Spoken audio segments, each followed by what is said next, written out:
Numbers 1. Israel was now to be formed into a commonwealth, or rather a kingdom, for the Lord was their king. Their government, a theocracy, and Moses under him was king in Jeshurun. Now for the right settlement of this holy state, next to the institution of good laws, was necessary the institution of good order. And account, therefore, must be taken of the subjects of this kingdom, which is done in this chapter, where we have 1. Orders given to Moses to number the people, verses 1 to 4. 2. Persons nominated to assist him herein, verses 5 to 16. 3. The particular number of each tribe as it was given in to Moses, verses 17 to 43. 4. The sum total of all together, verses 44 to 46. 5. An exception of the Levites, verse 47. The numbering of the Israelites, 1490 BC. And the Lord spake unto Moses in the wilderness of Sinai, in the tabernacle of the congregation, on the first day of the 2nd month, in the 2nd year after they were come out of the land of Egypt, saying, Take ye the sum of all the congregation of the children of Israel, after their families, by the house of their fathers, with the number of their names, every male by their polls. From 20 years old and upward, all that are able to go forth to war in Israel, thou and Aaron shall number them by their armies. And with you there shall be a man of every tribe, every one head of the house of his fathers. And these are the names of the men that shall stand with you. Of the tribe of Reuben, Elizur the son of Shedor. Of Simeon, Shelemiel the son of Zurishaddai. Of Judah, Nahshon the son of Amminadab. Of Issachar, Nethaneel the son of Zuar. Of Zebulun, Eliab the son of Helon. Of the children of Joseph, of Ephraim, Elishama the son of Ammihud. Of Manasseh, Gamaliel the son of Pedazur. Of Benjamin, Abidan the son of Gideoni. Of Dan, Ahiezer the son of Ammishaddai. Of Asher, Pagiel the son of Okran. Of Gad, Eliasaph the son of Deuel. Of Naphtali, Ahira the son of Enan. These were the renowned of the congregation, princes of the tribes of their fathers, heads of thousands in Israel. 1. We have here a commission issued out for the numbering of the people of Israel, and David long after paid dearly for doing it without a commission. Here is 1. The date of this commission. 1. The place. It is given at God's court in the wilderness of Sinai, from his royal palace, the tabernacle of the congregation. 2. The time. In the 2nd year after they came up out of Egypt, we may call it the 2nd year of that reign. The laws in Leviticus were given in the 1st month of that year. These orders were given in the beginning of the 2nd month. 2. The directions given for the execution of it, verses 2 and 3. 1. None were to be numbered but the males, and those only such as were fit for war.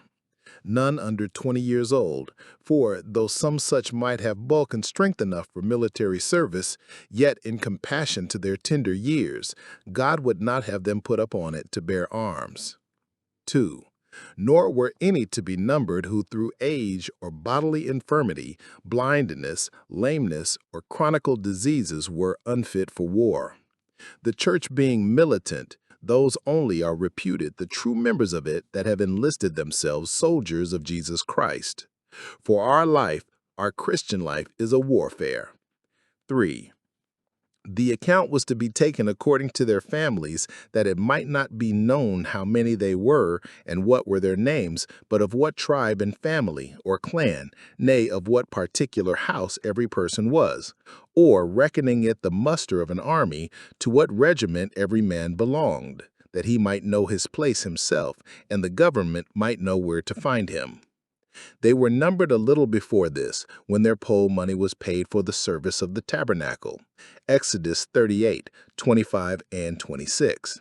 But it should seem they were not then registered by the house of their fathers, as now they were.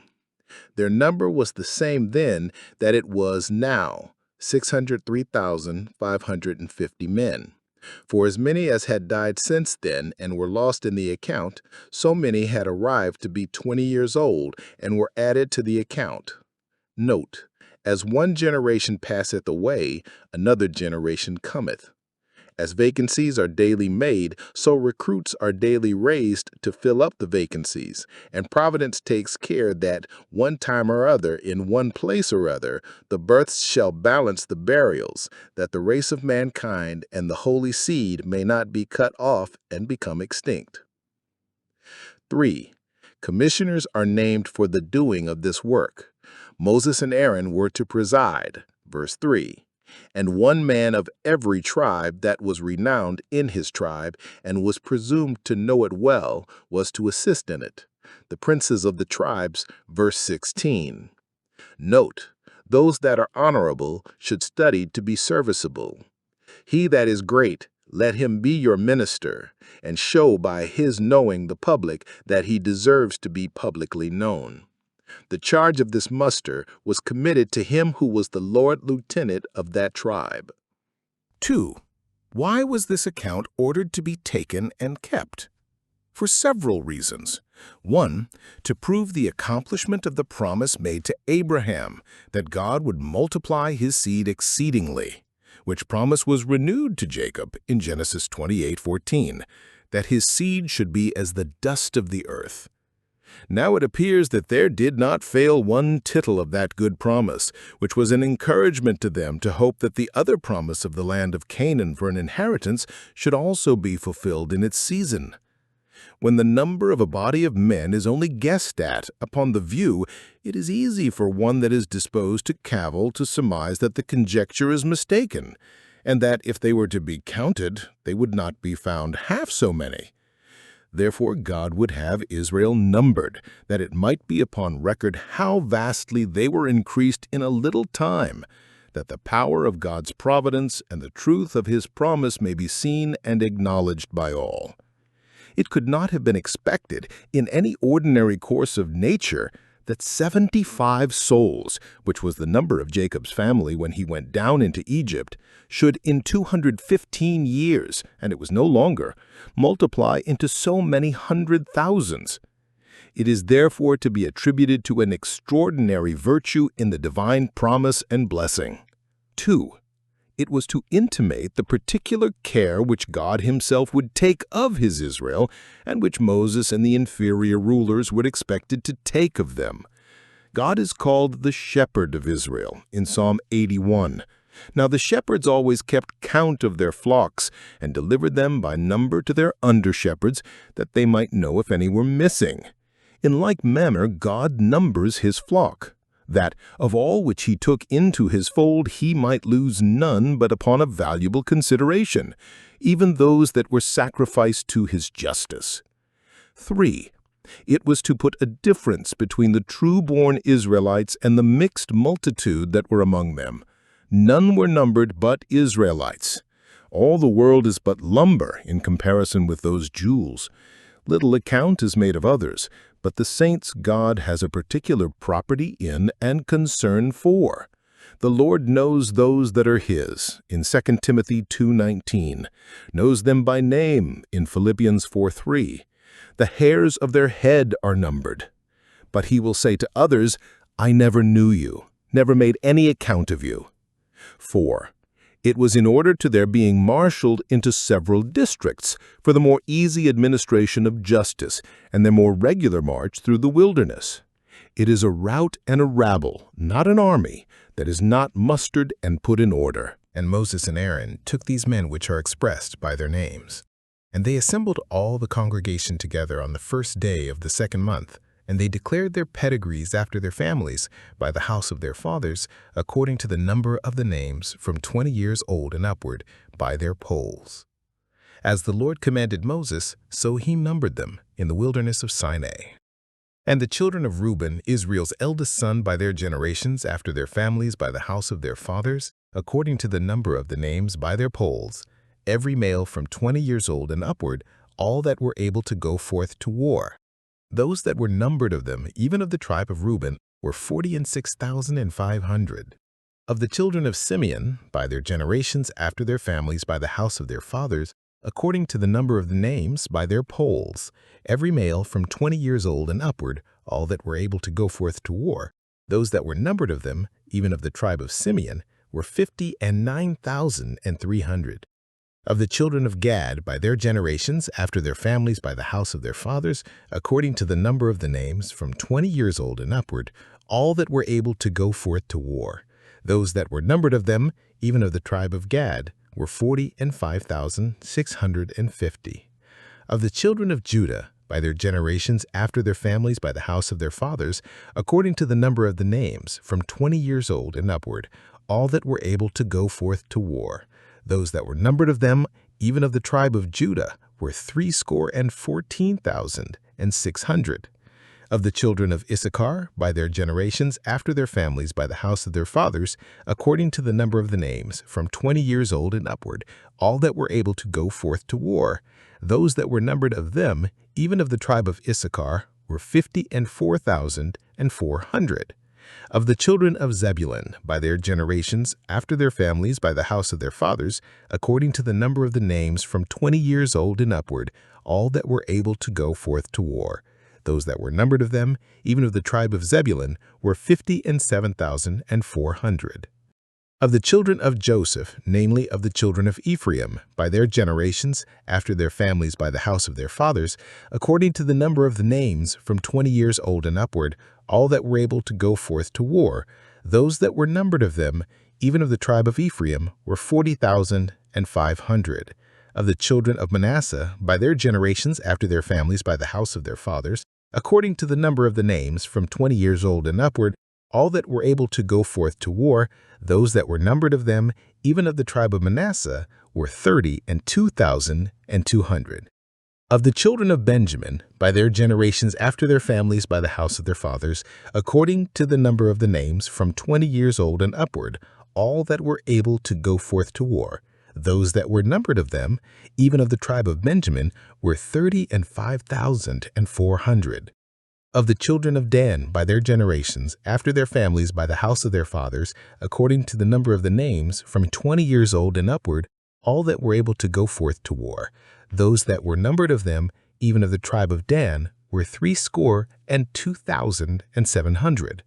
Of the children of Asher, by their generations, after their families by the house of their fathers, according to the number of the names, from 20 years old and upward, all that were able to go forth to war, those that were numbered of them, even of the tribe of Asher, were 41,500. Of the children of Naphtali, throughout their generations, after their families by the house of their fathers, according to the number of the names, from 20 years old and upward, all that were able to go forth to war, those that were numbered of them, even of the tribe of Naphtali, were 53,400. We have here the speedy execution of the orders given for the numbering of the people. It was begun the same day that the orders were given, the first day of the second month. Compare verse 18 with verse 1. Note, when any work is to be done for God, it is good to set about it quickly, while the sense of duty is strong and pressing. And, for aught that appears, it was but one day's work, for many other things were done between this and the 20th day of this month, when they removed their camp. Chapter 10, verse 11. Joab was almost 10 months numbering the people in David's time, 2 Samuel 24:8. But then they were dispersed. Now they lived closely together. Then Satan proposed the doing of it. Now God commanded it.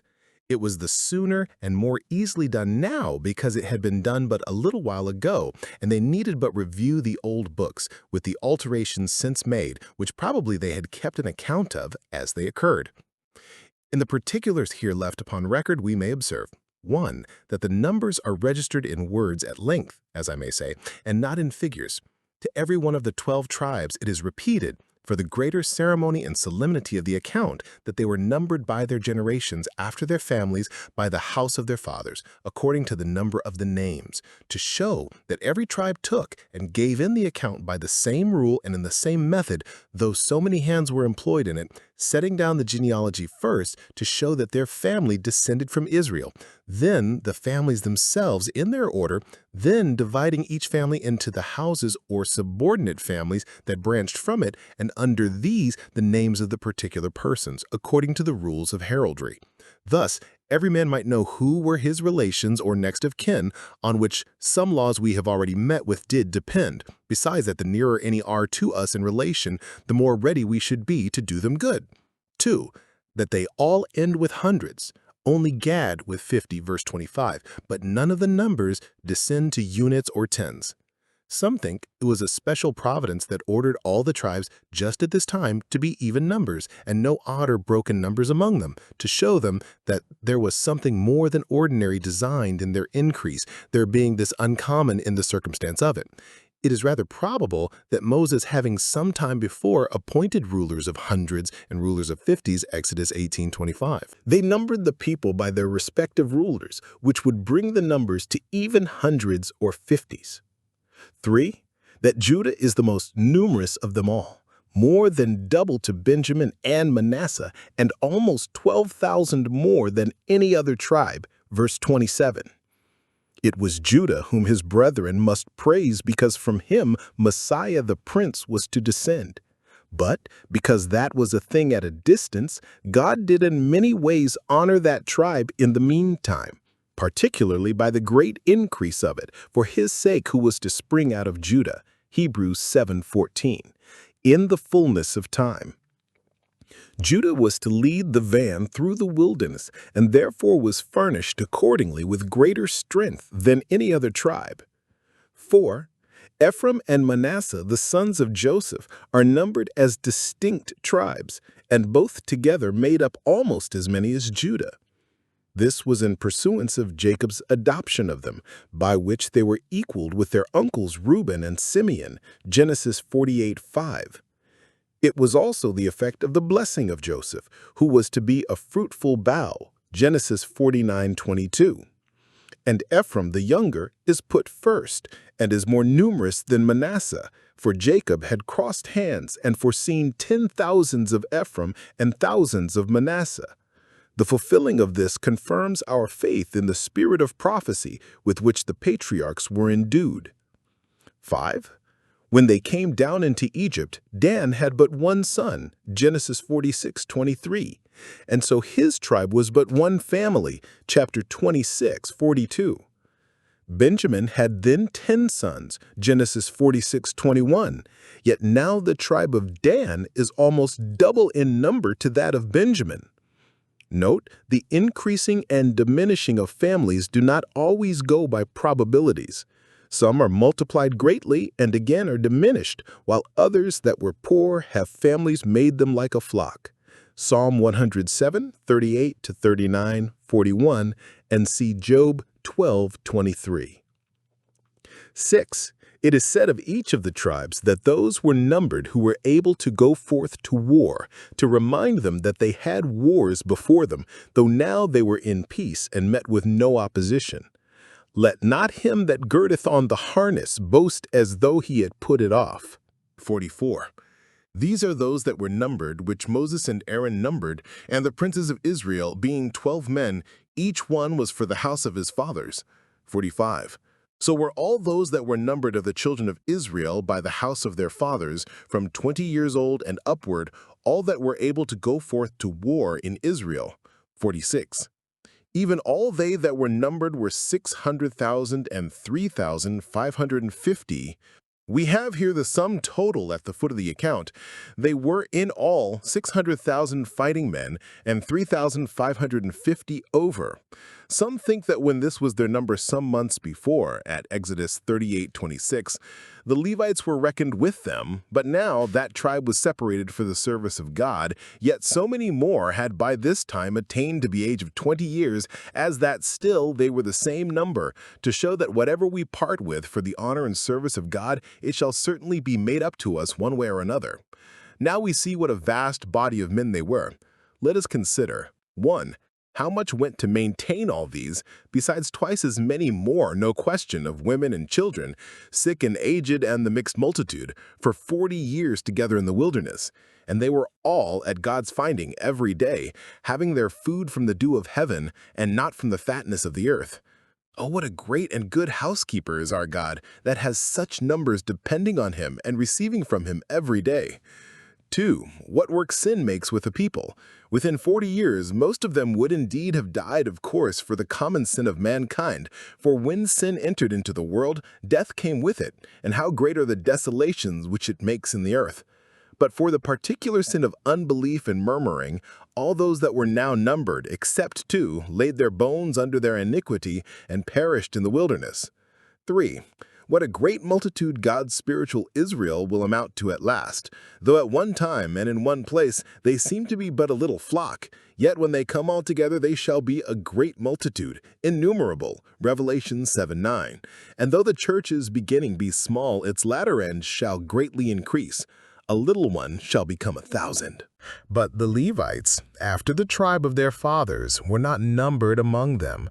For the Lord had spoken unto Moses, saying, Only thou shalt not number the tribe of Levi, neither take the sum of them among the children of Israel.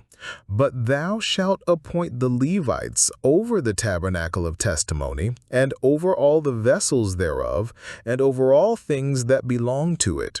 They shall bear the tabernacle, and all the vessels thereof, and they shall minister unto it, and shall encamp round about the tabernacle of testimony. And when the tabernacle setteth forward, the Levites shall take it down. And when the tabernacle is to be pitched, the Levites shall set it up, and the stranger that cometh nigh shall be put to death. And the children of Israel shall pitch their tents, every man by his own camp, and every man by his own standard, throughout their hosts. But the Levites shall pitch round about the tabernacle of testimony, that there be no wrath upon the congregation of the children of Israel. And the Levites shall keep the charge of the tabernacle of testimony. And the children of Israel did according to all that the Lord commanded Moses, so did they. Care is here taken to distinguish from the rest of the tribes the tribe of Levi, which in the matter of the golden calf had distinguished itself. Exodus 32:26. Note, singular services shall be recompensed with singular honors. Now, It was the honor of the Levites that they were made guardians of the spiritualities. To them was committed the care of the tabernacle and the treasures thereof, both in their camps and in their marches. When they moved, the Levites were to take down the tabernacle, to carry it, and all that belonged to it, and then to set it up again in the place appointed. Verse 50, 51. It was for the honor of the holy things that none should be permitted to see them or touch them, but those only who were called of God to the service. Thus we all are unfit and unworthy to have fellowship with God until we are first called by His grace into the fellowship of His Son, Jesus Christ our Lord. And so, being the spiritual seed of that great high priest, are made priests to our God. And it is promised that God would take Levites to Himself, even from the Gentiles. Isaiah 66:21. When they rested, the Levites were to encamp round about the tabernacle. Verse 50, 53. That they might be near their work and resident upon their charge, always ready to attend, and that they might be a guard upon the tabernacle, to preserve it from being either plundered or profaned. They must pitch round about the tabernacle, that there be no wrath upon the congregation, as there would be if the tabernacle and the charge of it were neglected, or those crowded upon it that were not allowed to come near. Note, great care must be taken to prevent sin, because the preventing of sin is the preventing of wrath. 2. It was their further honor that as Israel, being a holy people, was not reckoned among the nations, so they, being a holy tribe, were not reckoned among other Israelites, but numbered afterwards by themselves. Verse 49. The service which the Levites were to do about the sanctuary is called, as we render it in the margin, a warfare. Chapter 4:23. And being engaged in that warfare, they were discharged for military services, and therefore not numbered with those that were to go out to war. Note, those that minister about holy things should neither entangle themselves nor be entangled in secular affairs. The ministry is itself work enough for a whole man, and all little enough to be employed in it. It is an admonition to ministers to distinguish themselves by their exemplary conversation from common Israelites, not affecting to seem greater, but aiming to be really better, every way better than others.